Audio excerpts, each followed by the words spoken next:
What's going on, man? Welcome back to the basement. I'm Ron, and it's only week 4, but a lot of us are down bad here in fantasy football land, whether you are trying to find a replacement in your wide receiver spot or flex spot for CeeDee Lamb, or James Conner goes down and now you're scrambling for an RB2 replacement. Well, this is the video for you. Today we're going to break down my 8 sneaky starts and stats for week 4. These are players that are deep, right? We're not going to tell you to start Derrick Henry. We are going to go deep, right? I am talking the RB 46. We're going to talk about a wide receiver in the 40s. I have quarterback streamers, tight end streamers, everything you need to go out there and plug the holes in your lineups, win this week. And then on top of that, if you want to use these for betting, DFS, you can use them over on Underdog as well. All of that is welcomed as well. As always, if you enjoyed this video, leave a like, subscribe if you're new. And let's get into my first sneaky start of the video, Trevion Henderson. Now, I will actually say, let's actually stay accountable here, okay? I've seen comments of, oh, last week you sucked, whatever. Look, we're going out on a limb with a lot of players that are in this kind of dumpster diving area of fantasy football, and I think my report card over the last 2 weeks has been decent. In week 2, it wasn't great. We did have Dylan Sampson, who finished 9 spots above consensus. Jamison Williams absolutely smashed, and then we had some misses in Jacoby Myers, Jonnu Smith, and Jordan Mason. Now, I will say, big apology on last week. I have to be better about not just like diving into the stats, but is this player going to play? Jawan Jennings gets hurt last week, but we actually kind of went crazy. Rashad Bateman finished as the wide receiver 17. Cam Scatabo finished as the RB5. Sam Darnold was a top 10 quarterback. George Pickens finished as the wide receiver 16. And then we whiffed on our 2 tight end picks last week. But outside of the tight ends, we did really well. Let's see how good we can do this week. And first up, we have Trevion Henderson. He is my RB27 this week. He is going to be at home versus Carolina. The New England Patriots are 5.5-point favorites in this game.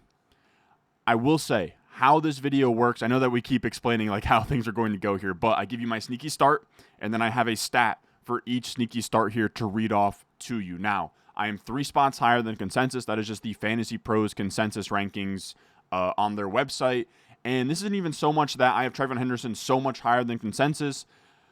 I am going to be riding with him in a lot of my leagues. We're going to get deeper than this, but I just want to give you the confidence that if you're in a tough spot and Trevion Henderson is out there, maybe going to be in your flex spot, your RB2 spot, I'm riding with you. I am giving you the confidence to do so as well. Here is the stat. The Patriots have the 5th best run block win rate, while Carolina ranks 30th in run stop win rate, a massive trench mismatch. The Panthers also have the 6th worst rush defense by EPA, allowing a league-high 5.7 yards per carry to running backs. New England is projected for the 9th most points this week, and Carolina allows an 18% target share to running backs. Henderson is tied with Ramondre for the most targets in New England among running backs. After Antonio Gibson's fumble last week, he played 84% of the snaps and handled every touch. So, this is a beautiful matchup where the Patriots' offensive line in terms of run blocking has been really good this year. Carolina can't do anything up front in terms of stopping the run. This should be a really nice spot. 5.7 yards per carry allowed. The Patriots are projected for the 9th most points by Vegas. When we look at implied totals, they are at home. This should be the perfect game where this Carolina defense is allowing explosive plays. Really, all this comes down to is that one of the Patriots running backs is going to smash. Honestly, I think all of the Patriots running backs are good starts if you're down bad. Like if you are filling the hole of a James Conner, I think Ramondre is a fine play. I think even in the deepest of deep leagues, Antonio Gibson should probably be someone like the RB50s, RB60s this week as just like a desperation play. One of these guys is going to score a touchdown. One of these guys is going to maybe be a top 15 running back this week.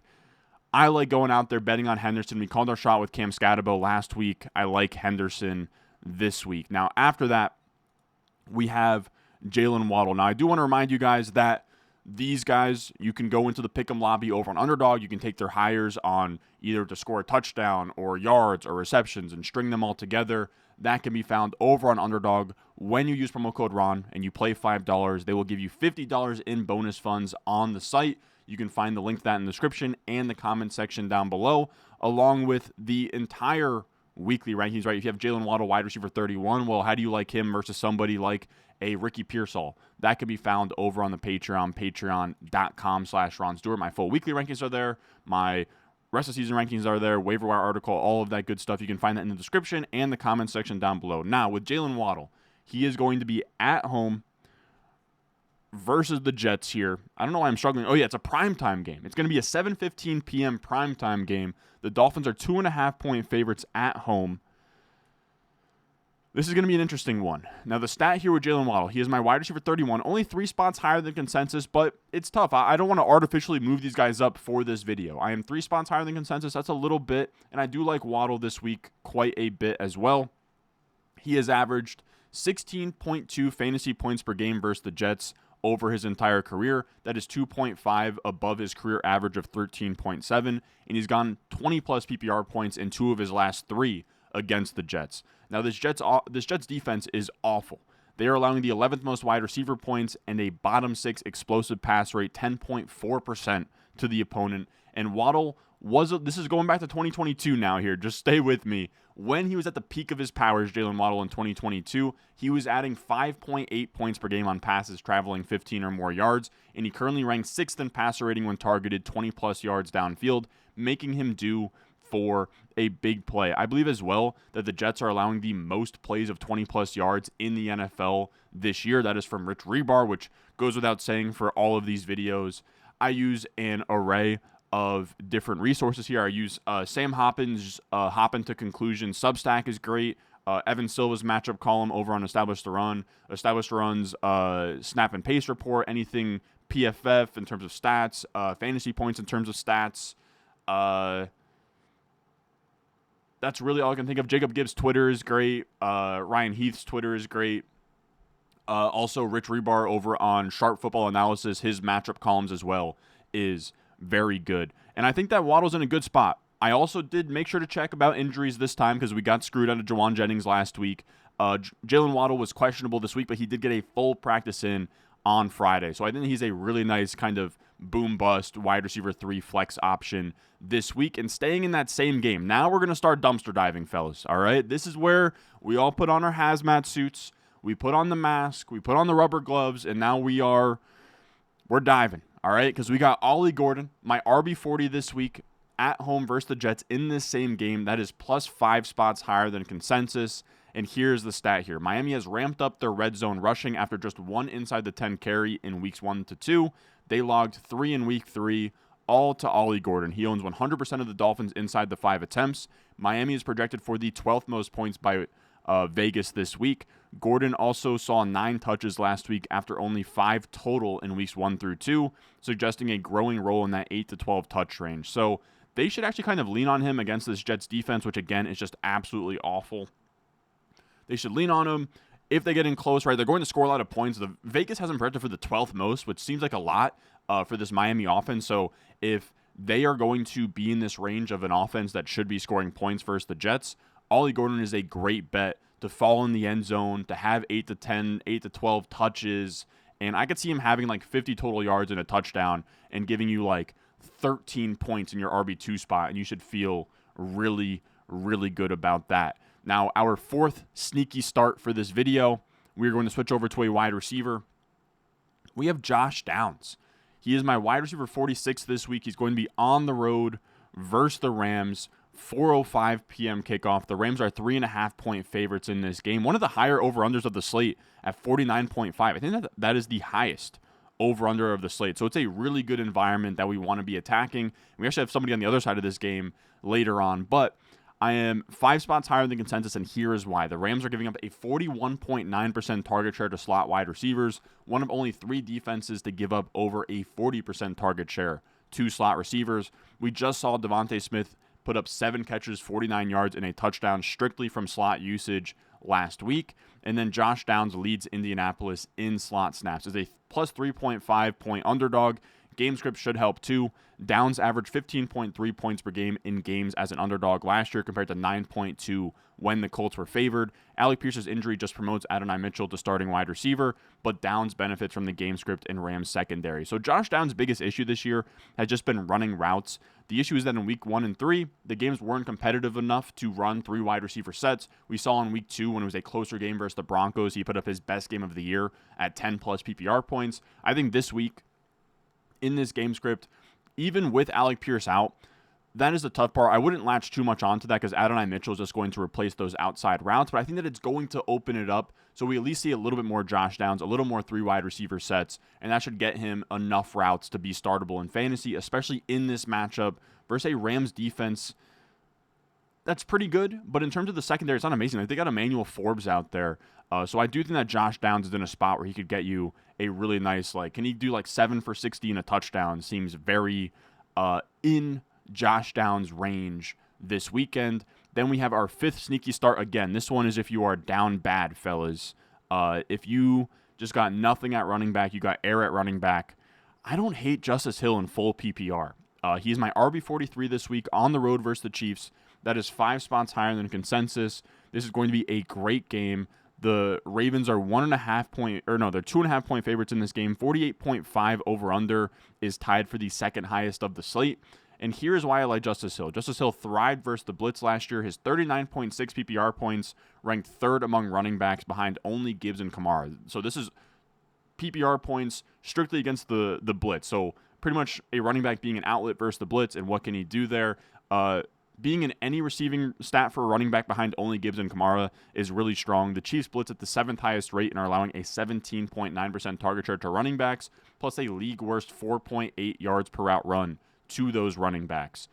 Hill saw a season-high 8 targets against Kansas City last year, and in a competitive game script, his pass game role could pop again. So if this is a competitive game, I'm not going to say that the Ravens are going to like bench Derrick Henry because of the fumbles, but we could start seeing like a little different running back usage, a little more Justice Hill. And this was a game last year where he saw 8 targets. I just think we could see a really clean, like 6 catches, 40 yards, a couple carries, and he gets you to like 9 PPR points in your RB2 spot. And that's much better than taking a 0 from somebody random off of the waiver wire. Now, a player on the other side of that Josh Downs game is going to be Matthew Stafford. Now, he's not my quarterback streamer of the week, but I really like Matthew Stafford as a quarterback start. If you have 2 quarterback options on your team and you're kind of debating between Stafford and somebody else, as long as that's not somebody really good, right? If it's like, let's say Stafford versus like Geno or something like that, I really like Stafford this week.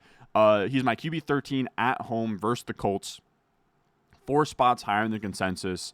And the stat for Matthew Stafford is the Colts rank bottom 5 in pressure rate and pass rush win rate. And when kept clean, Stafford owns the league's highest PFF passing grade when kept clean.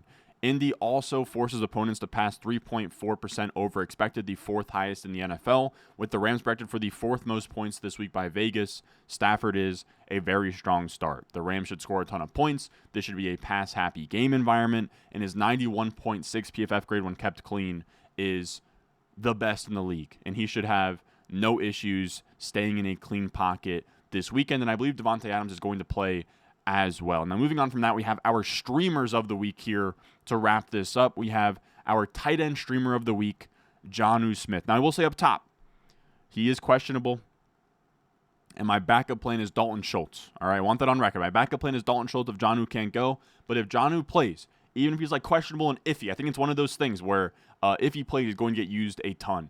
My tight end streamer of the week is Jonnu Smith. He is my tight end 19 versus Minnesota, +1 over consensus. I don't know why I don't have the... Is this it? No, it's not. That's just spoiling what's going to happen next. What about this one? Does this one work? No. Okay. Well, I don't have him being the tight end 19, but he's the tight end 19 in my rankings versus Minnesota. That's +1 over consensus. He's a tight end 20 by consensus. And here's the stat as to why I like Jonnu as a streamer this week. The Vikings run zone on 87% of snaps, the 3rd most in the NFL. And last year, 745 of his 884 yards came versus zone coverage, trailing only George Kittle in yards per out run against zone among all tight ends. Minnesota allows the 3rd highest target share to inline tight ends, where Jonnu leads Pittsburgh in snaps. Inline is just, next to the tackle.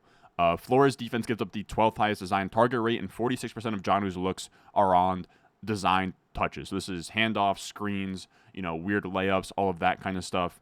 And he's coming off a season-high 84% route share and is still available in over 65% of leagues. This should be a weird game in London versus the Vikings. And I just think against a Brian Flores defense, we're going to see the Steelers and Arthur Smith kind of get into their bag of tricks and do weird things against those exotic fronts. And Brian Flores, how he likes to just kind of confuse the quarterback and mug up the interior of the defensive line. Just give me Jonnu Smith in kind of this weird role. Maybe he gets an end around. Jaylen Warren's also banged up, which could be a sign that Jonnu Smith could get more involved. So again, just keep an eye out for his injury status, and if he can't go and you need a tight end, Dalton Schultz is my backup streamer for this week. He just runs a lot of routes, and you're just hoping he catches some balls, right? You're just hoping for like 4 for 50 for any of these tight ends that you're streaming.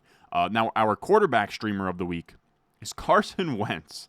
Carson Wentz is my QB19 versus Pittsburgh overseas, +7 versus consensus. So I'm very high on him, but I don't know. This is just one of these game environments where weird things are going to happen in Dublin, and if Carson Wentz comes away like looking like a monster, it wouldn't shock me at all. The stat here is that in Kevin O'Connell's offense, so since 2022, 65% of the QB starts have hit 15.6 plus fantasy points. Why we care about that is that was the threshold for top 12 production in week 3. This list includes Josh Dobbs, Nick Mullins, and J.J. McCarthy. J.J. McCarthy had a 22.2 point game, I believe, in week 1. Josh Dobbs has hit 25.1, 24.9, 16.9 as his 3 best scores. Nick Mullins has hit 20.6, 17.1, and 16.5 as his 3 best scores. So Kevin O'Connell is a puppeteer who can get the most out of even the most average quarterbacks. I think that's what we're going to see here. And last week, 50% of Carson Wentz's passes went 10-plus air yards downfield, and the Steelers have allowed a league-worst 76% completion rate, 13.4 yards per attempt, and a 140 passer rating on throws of 10-plus yards downfield. Pittsburgh has also given up the 4th most fantasy points to quarterbacks. I believe the Vikings get Christian Darrisaw. I know that they had him last week, but just him back in the mix is a really big deal to kind of hold off your TJ Watts and Nick Herbigs. And I think Carson Wentz, if you're down bad at quarterback, is not a bad option. Now, I will say, as I made this video, Marcus Mariota, so Jaden Daniels is not going to play. Marcus Mariota is now going to be a popular streamer. Would I prefer Marcus Mariota to Carson Wentz? I would say yes. I would put Marcus Mariota over Wentz if he's out there on waivers, but I do imagine that after last week, the guy who had him probably just held on to him, whether that was the Jaden Daniels owner or whatever. So I did want to give you another option with Carson Wentz. But that is going to be our sneaky starts, 8 of them for week 4. Let's crush it. If you're down bad, I hope that these help you. I hope you're not down bad and you can just use these in your pick'em entry over on Underdog, when you use promo code RON. But if not, that's all I got. Good luck this weekend. I will see you guys Sunday for the Start Sit stream. As always, leave a like, subscribe if you're new, and I will see you guys in the next one.